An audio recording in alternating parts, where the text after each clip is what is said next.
Folks, welcome to week 3. You're halfway there, and I hope everybody has found the course interesting. Hope you've found it to be valuable in your learning experience here with us at Ashford. And this is probably one of the weeks that students like the least in algebra. And the reason I say that is because if you think back to when you first learned about exponents, that probably takes you back to Math 221 or sometime prior to that.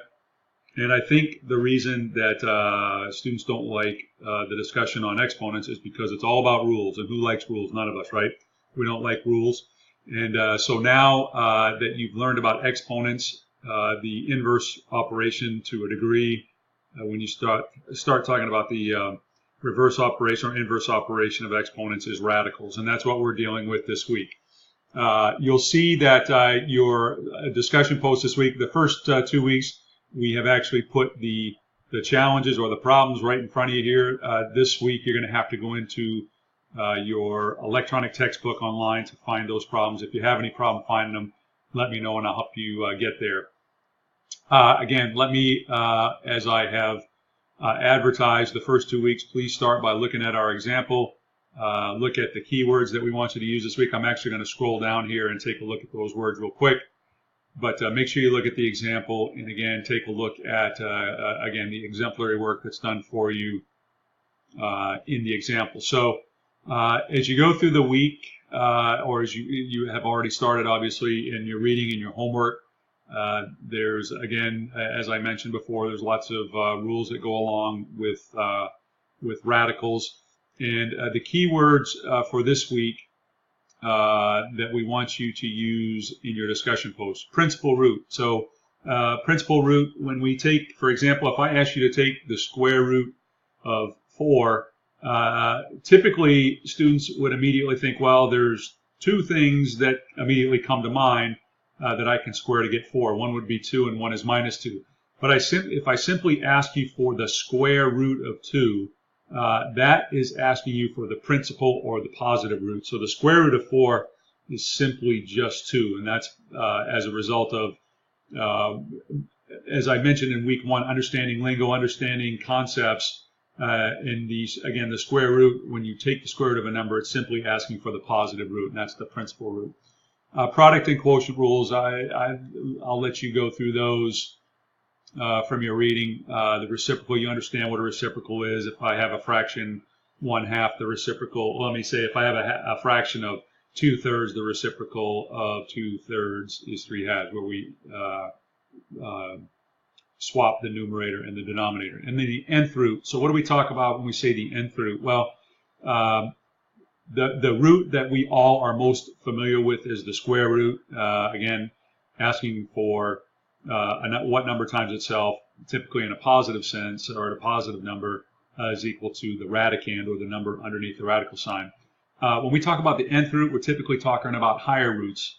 For example, the third root. So if I ask you what is the third root of 8, what would I be asking you? Well, I'd be asking you what number times itself 3 times, when I ask for the third root, is equal to 8. So that would be 2. Here's a little tongue twister to go along with that, a little interesting nugget. If I ask you for the square root of -4, I hope you would say, well, Professor, I can't give you a solution to that in the real number system because there's no number times itself that's equal to -4.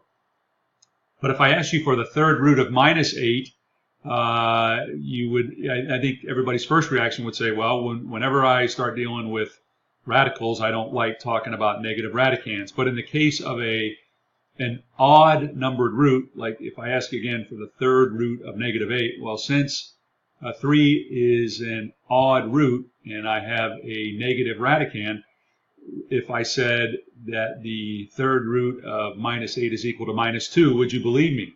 Well, again, the easy way to check that is to say, what is -2 times -2 times -2?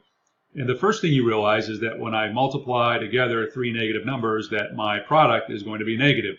So I've really kind of satisfied the hard part, and that is taking the root, any root of a negative number, and you realize that -2 times -2 times -2 is, in fact, -8. So That is the thing that gets interesting and a little more challenging when you start talking about nth roots. When I say nth, when I mean third, fourth, fifth, sixth, seventh, eighth roots, whatever you may have.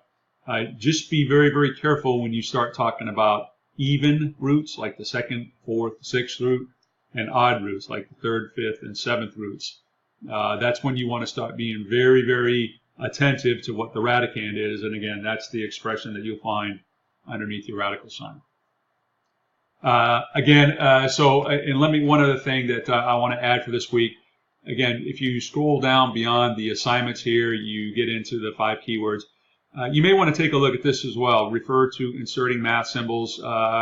Sometimes equation editors aren't students' best friends. I know they weren't mine when I was sitting in your seat, and they still aren't today. But in order to make this work look as it should and make it look professional, you're going to have to use some sort of equation editor to make that happen. So again, this might be another good resource for you here.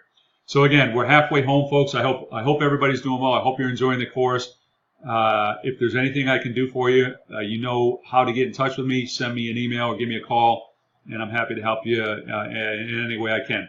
So have a great week. Enjoy your work on radicals, and we'll talk to you soon.